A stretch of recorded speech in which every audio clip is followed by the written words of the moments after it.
This is Paul Guyet for Tofu Bandit Media, about to speak to the cast and crew of The Heart She Holler at New York Comic Con 2014.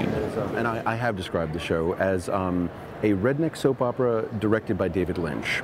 And you have had the pleasure of working with David Lynch. Years ago. Yeah, Eraserhead is one of my favorite and one of our favorite movies. So how do you react to that when you see this? Does it feel Lynchian to you? Well, anything, I suppose in some ways it's in the same, not genre, because Eraserhead is quite different. Different universe, absolutely. And with that creature. The creature. Yeah. I know, Spike. Yes. It's called Spike. And so it's quite different, but they're daring.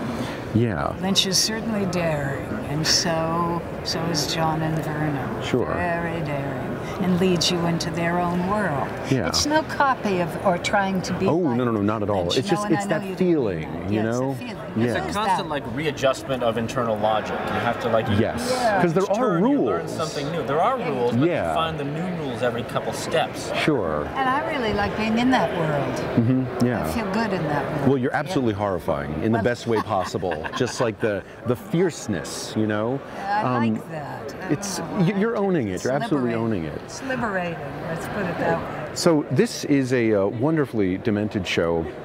It's a new sort of weird, and it has this sort of filthiness to it, but it's an incredibly clever filthiness with the language in particular, the spoonerisms, the pornographic spoonerisms and stuff like that. Yeah. We describe it as we don't like to do fart comedy, we like to do fart drama. And that's well put. That's the summation of all our poo jokes and butthole jokes. So what challenges as an actor have you had with this ridiculous world? Fake guts and blood. The biggest challenge for me was just learning the lines, because sometimes they're very kind of, they're stacked with crazy compound words that never existed the before. wordplay. I love the wordplay. Yeah. And the immortality growing out of your character's back, which is the one most disgusting thing, and the other most disgusting thing was when I feel bad saying this in front of you, but when the sheriff docked with the priest, which I think was the first time docking has been shown on television, which was maybe the most disturbing thing I've ever seen. Ever, maybe. The sound effects, but yeah. So I'm sorry, yes, the words and the words are very meticulous, so, and I want to get them right, and so I spend a good 3 or 4 days working them and pacing in my apartment.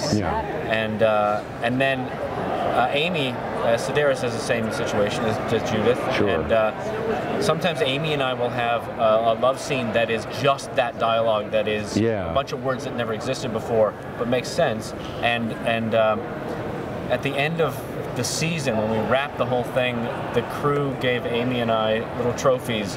They're in the shape of twisted tongues. Nice. Yes, the twisted tongues. It's great. We actually have a couple precedent-setting, literally standards, the department that tells you what you can and can't do. Yeah. The monsters.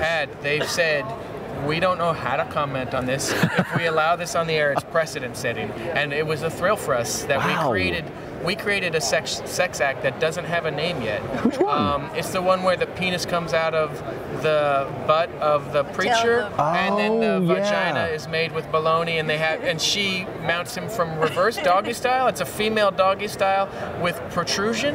So I would, whoever comes up with the name and invents it, I think.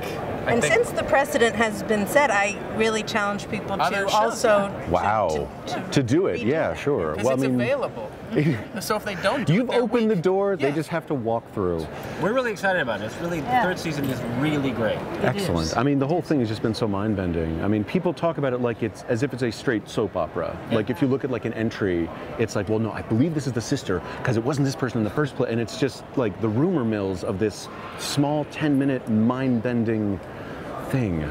But so thank you guys so much, Judith. An honor to meet you. Scott, also an honor indeed.